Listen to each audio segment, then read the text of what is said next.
প্রেম আর প্রাণ ছিল দুই ভাই, যারা একটা ছোট গ্রামে ঠাকুমার সাথে থাকত।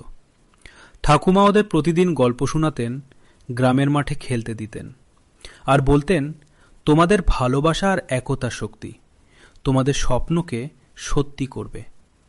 সেই গ্রাম্য পরিবেশেই প্রেম আর প্রাণ তাদের স্বপ্নকে সার্থক করে তোলে, আর গ্রামের সবার গর্ব হয়ে ওঠে। আমার দুই ভাই, তোমাদের স্বপ্ন দারুণ, আমি গর্বিত। তোমাদের এই ভালোবাসা আর পরিশ্রমে তোমরা জীবন গড়ে তুলবে। আমি বড় হয়ে একজন ভালো ডাক্তার হতে চাই। আমি গরিব মানুষদের সাহায্য করব, বিনামূল্যে চিকিৎসা দেব। আমি প্রতিদিন কঠোর পরিশ্রম করছি, আমার স্বপ্ন পূরণে কিছু করে যেতে চাই।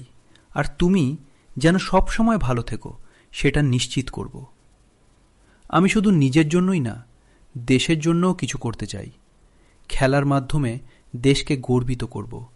আর তোমার মতো একজনের আশীর্বাদ পেলে আমি সেই স্বপ্নগুলো পূরণ করতে পারব।